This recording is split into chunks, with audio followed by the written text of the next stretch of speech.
We begin today's show with the major development that the IDF ground offensive in Gaza is expanding as the IDF is deploying another division into Gaza. Defense Minister Israel Katz said this morning the expansion will increase the pressure on Hamas as troops work to clear the area of terrorists and infrastructure. Here's what you need to know.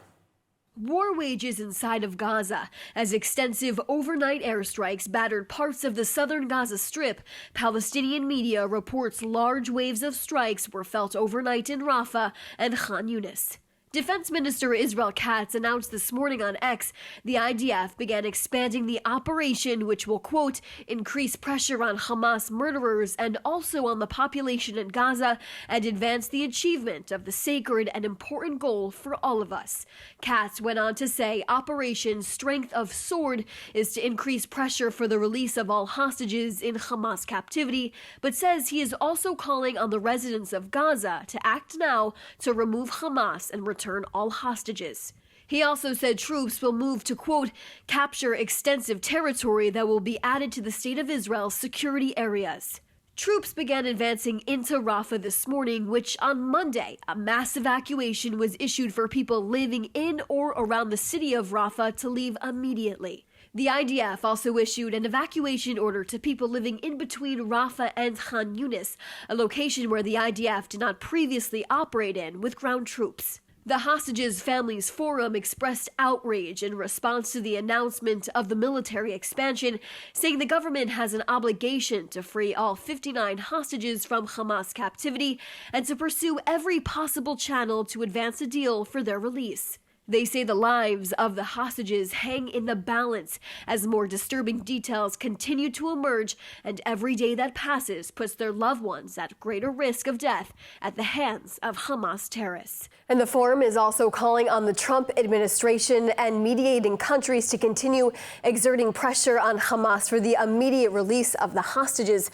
Meanwhile, released hostage Eliya Cohen is breaking his silence, speaking publicly for the first time about captivity in an interview with Israel's Channel 12. He issued a heartfelt plea to Israeli leaders to do more to bring the remaining hostages back home. ILTV's Mayan Hoffman has the story. Former hostage Eliya Cohen shared his story publicly for the first time last night. In a powerful interview it aired on Israel's Channel 12, the 27-year-old who spent 505 days in captivity described the horrific conditions he endured: chained underground, near starvation, injured and emotionally broken. He detailed the October 7th attack, his abduction, and the harrowing survival alongside fellow hostages, including Alon Ohel, who remains in Gaza. השרשראות מאוד מאוד צמוד. השרשראות חותכות לך את הרגליים.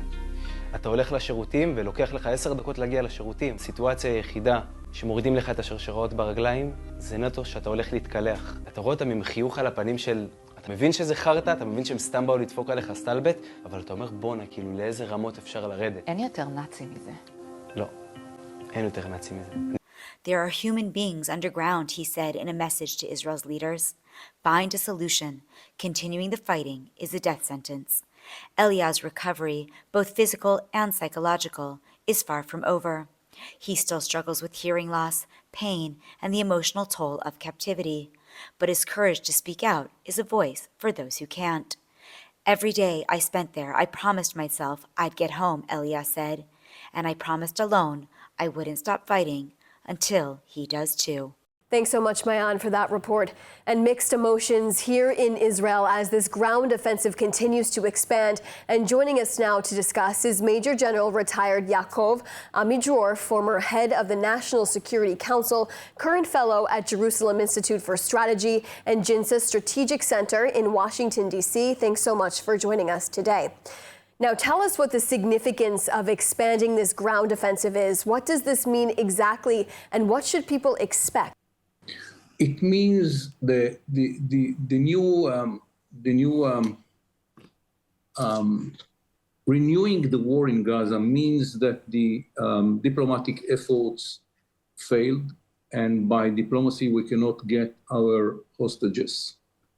And the only way to get them is to make a war in which the IDF will go all over the Gaza Strip put its hands on the members of Hamas, deteriorate the capabilities of Hamas to fight inside Gaza Strip, and reaching the hostages in the military way to release them. But the combination of releasing the hostages and the war means that Israel is determined to destroy Hamas totally. Totally means that it remain as an idea, it remain as a dream, but all the members of Hamas will be disarmed or will be killed or both. So Defense Minister Israel Katz said this morning troops will move to capture extensive territory that will be added to the State of Israel security areas. Tell us, what does this mean? Is he referring to expanding a buffer zone between Israel and Gaza? Because he didn't elaborate, I really don't understand what does it mean. The only logic that there is in those words of the Minister of Defense is extending the buffer zone around Gaza. I don't see any other goal that might be fulfilled by extending or whatever. Today, Hamas is not relevant as a threat to Israel. We are fighting Hamas in the last almost 2 or 3 weeks, and he succeeded to launch with the Islamic Jihad together 7 or 8 missiles into Israel. That's all. Not even one raid towards the border of Israel. And the resistance inside Gaza is very limited. So as the military structure of Hamas was destroyed, now we have to go after all the groups one by one to identify them, to find them within the civilians, and to kill them all. And that will be a long operation, less extensive in using firepower. It will be more an effort to go building after building to identify them and to kill them and to destroy all the remnants of the underground system which still exists in Gaza. So Katz also said this morning he's calling on the residents of Gaza to remove Hamas and return all of the hostages. Now, we know unprecedented large anti-Hamas protests took place in Gaza last week, but we're starting to learn details about a 22-year-old man who was murdered by Hamas for participating in one of those protests. Now, his family told the Free Press news outlet their son was stabbed 170 times with screwdrivers and knives. His body was mutilated and tortured and eventually thrown off of a tall building. It's absolutely horrifying to even just recount this on our show, but these are the realities of who Hamas really is. Now, when details like this come to light, what more can it tell us about Hamas and how they operate inside of the Gaza Strip?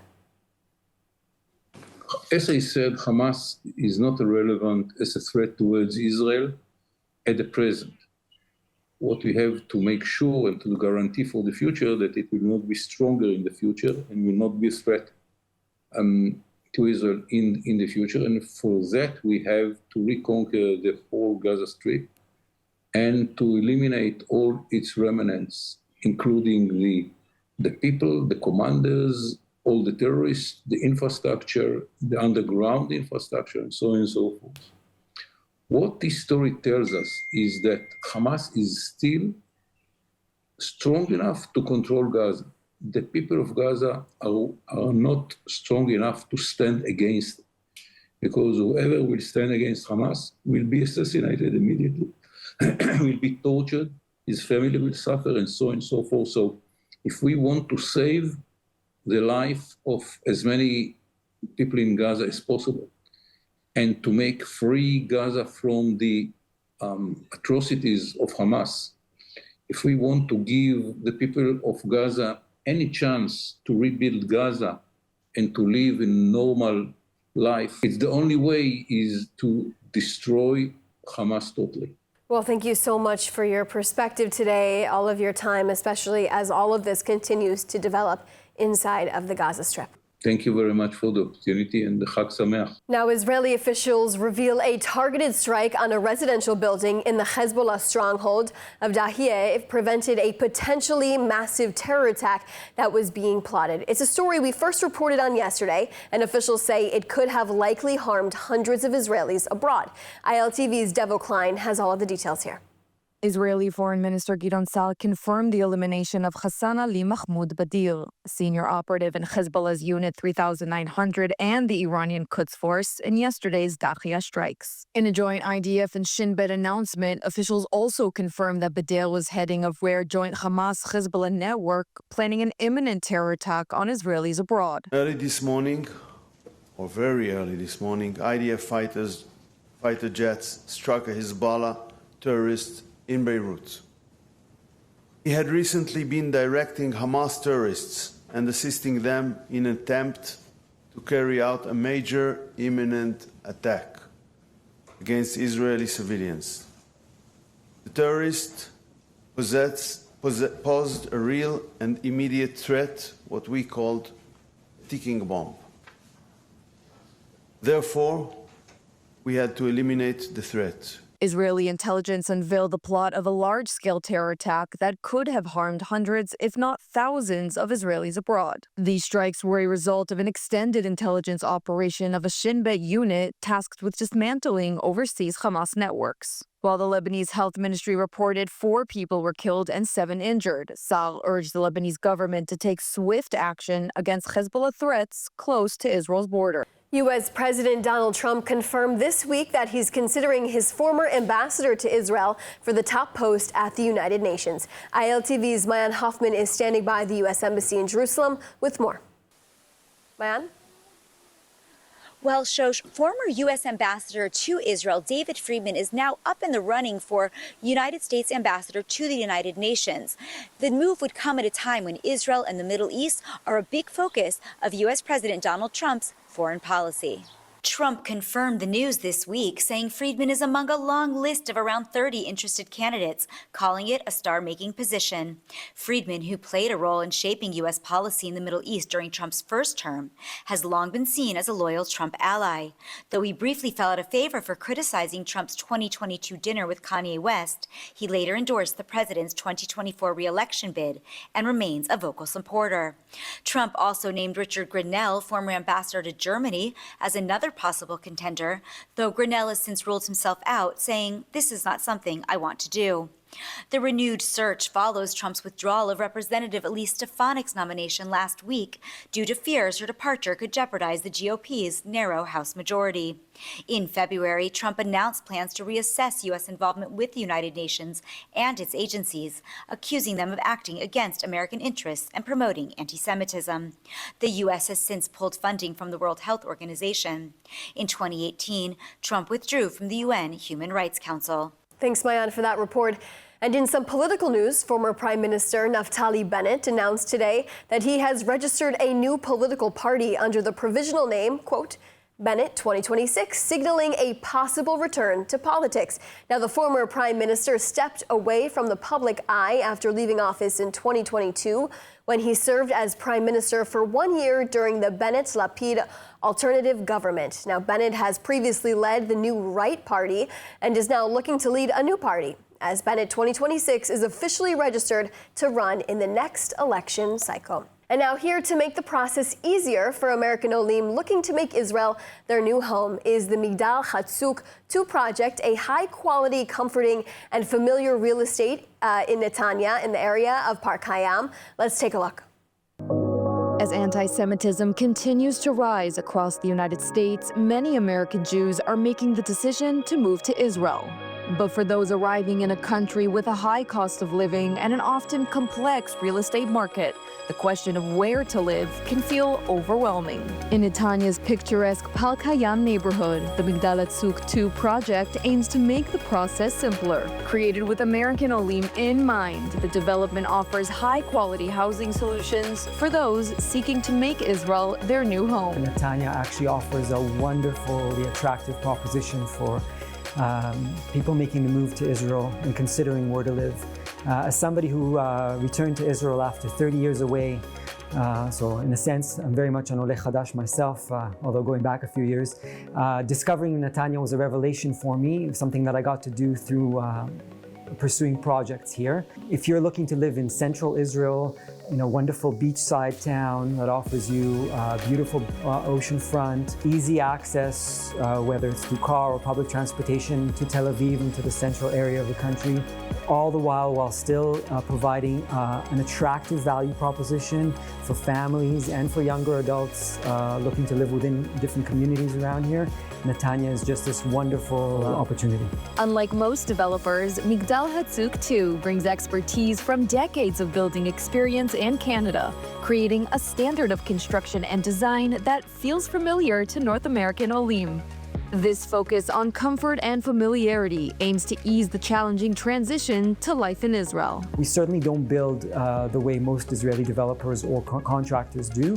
And I think in particular for people making a move from abroad to Israel, the Olim coming from North America, experience such a difficult transition to begin with, such a difficult change. Coming here and finding a project that offers them something very familiar, the kind of building standard, the kind of quality finish, and the kind of living experience that they're used to from North America can be a really wonderful way to ease the transition to life here. The project's facilities cater to a wide range of people, from families with young children to empty nesters looking for a peaceful lifestyle. With amenities like gyms, yoga centers, kids' play areas, a residence club, community center, and party rooms, Migdal Hatzuk offers something for everyone. What Migdal Hatzuk offers is this wide array of facilities and benefits to our clients, to the people that choose to live here. It's a wonderful sort of indoor gym, an outdoor gym, a yoga center, areas outside where people can have their own private enclosure for all kinds of activities, a club right of us that offers opportunity to hold parties and all kinds of facilities like that. And again, all that within this larger community that's here. It's really something that stands out, and we put a lot of thought into that, into providing people with the ability to create within this space experiences that feel sort of they come together as a community. For those looking to make Israel their new home, the Migdal Hatzuk 2 project offers not only a place to live, but a community to belong to. And today we have Tal Goodstadt in studio with us, who you just saw on your screen, joining us to talk more about the Migdal Hatzuk project 2. Tal, thanks so much for being here today. It looks beautiful in Natanya, my goodness. Thanks for having me. Tell us what made you want to start this project, why you decided to help American Olim.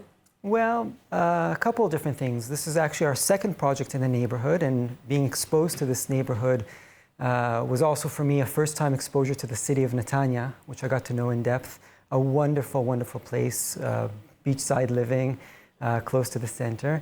And also in large part, it had to do with my own experience. Having left Israel as a young child, I returned in my mid-30s and experienced very much the kind of experience I think most Olim experience. All the wonderful and difficult parts of being an Oleh Chadash. Among those is also the difficulty of buying an apartment here, a very different experience than what you would have in North America. And so I thought we could leverage our experience as developers in North America, both in terms of the product that we provide and the experience that we provide for new home purchasers, to make things a little easier for other Olim who make the transition. And tell us, are there more plans to develop the surrounding area? Well, the neighborhood that our project is going up in is actually a brand new neighborhood, Park Hayam, Ocean Park. There are several buildings going up there, and perhaps I would say the high point of the neighborhood is a 15-acre park that runs right through it that will get developed alongside the completion of the buildings around it. So yes, lots going on other than just our building that's coming up there to make it a wonderful community for families and for young Olim. Now, taking into consideration, of course, the situation happening here in Israel, are there safety preparedness plans for people who do come here and features that are incorporated into the buildings? Well, definitely a consideration for a lot of Olim who look at buying in Israel in light of what we've gone through in the last year and a half. So what I can tell you is that our building, like all new buildings in Israel, has some very specific requirements to provide safe, comfortable living spaces that take into account the kind of threats that you might face in Israel. So for example, every apartment has a mamad, reinforced concrete walls, steel doors, and a high-quality air filtration system to make it a comfortable experience in the case that you have to spend lengthy periods of time in there. So that's a standard thing in our building. So anybody moving into one of these apartments has the comfort of mind of knowing that they have that space in case they need it. And tell us, if a new immigrant is currently looking into, what you do in the surrounding area, what would you tell them? What advice would you have for them as they step into this new journey that's brand new for them? Well, first, I would say take a breath. Aliyah is not easy. It's got a lot of challenges to it. Second, I would say come have a look at Natanya. I know I had a lot of Olim. Part of the decision-making process is talking to others as well. I live in Ra'anana or I live in Tel Aviv, and sort of they head over there. Come see Natanya. It's a wonderful, wonderful seaside community. And in particular, come check out Park Hayam, where our project is. 200 meters or so from the ocean. This wonderful park that will be built in the center of it, and facilities and construction quality like you've come to know in North America and like you would expect if you were buying something in the United States or in Canada. It is beautiful in Natanya, and so many buildings are going up, but just those, like you said, breathtaking views you can see on the ocean side, gorgeous. Absolutely. Thanks so much for joining us today, Tal. Thank you. And now a remarkable discovery by a little girl on a family trip in Israel has unveiled a piece of ancient history. A 3-year-old found a rare Canaanite scarab seal dating back nearly 3,800 years. The find connects modern Israel with its deep historical roots. ILTV's Eliya reports. It was a routine family trip to Tel Aviv, a historical site near Beit Shemesh, when 3.5-year-old Ziv Nitzan from Moshav Ramot Meir made an unexpected discovery. אנחנו הלכנו בשביל כאן. זיו התכופפה בין כל 70,000 אבנים שהיו לידה, והרימה אבן. ואז היא שפשפה את החול, וראתה שמשהו שונה באבן. The special finding turned out to be a scarab amulet from the Middle Bronze Age, around 3,800 years ago. Scarabs like this were used as seals and amulets in ancient Canaan and Egypt, often bearing religious symbols or signs of status. The shape, inspired by the dung beetle, symbolized creation and new life in Egyptian culture. The Nitzan family quickly reported the find to the Israel Antiquities Authority, which confirmed its significance. In recognition of her contribution, Ziv was awarded a certificate for good citizenship. The seal will soon be displayed in a special exhibition for Passover, alongside other artifacts from the Egyptian and Canaanite periods. Tel Aviv, known for its connection to the biblical Battle of David and Goliath, has been under excavation for nearly 15 years. Archaeologists have uncovered city walls, agricultural installations, and other evidence of a thriving ancient civilization. אנחנו מאוניברסיטת תל אביב חופרים את האתר הזה כבר כמעט 15 שנה. ובחפירות שלנו עולה שבתקופת הברונזה התיכונה והברונזה המאוחרת זאת הייתה אחת הערים החשובות ביותר בשפלה. ולכן הממצא הזה של חרפושית מצטרף להמון ממצאים מצריים וממצאים שנעשו כמו ממצאים מצריים. The discovery highlights the deep historical layers still waiting to be uncovered in Israel. As Passover approaches, visitors to the Israel Antiquities Authority's exhibition will have the opportunity to see Ziv's scarab up close, connecting the past with the present. A tiny discovery by a young child, now a window into a world nearly 4,000 years old. Thanks so much, Ariella, for that report. Now let's take a look at the weather forecast. Clear skies are expected around the country tonight, with temperatures reaching lows of about 14 degrees Celsius or 57 degrees Fahrenheit. Tomorrow, sunny skies are expected alongside hot weather, with temperatures reaching highs of 24 degrees Celsius or 75 degrees Fahrenheit. That's a wrap for today's news. For the latest updates from Israel on all of your devices, be sure to follow our ILTV channels, subscribe to our newsletter, and explore our website, iltv.tv. Stay informed with the latest news straight from the heart of Israel. I'm Shosh Bedrosian. Thanks so much for joining us today. Have a great day.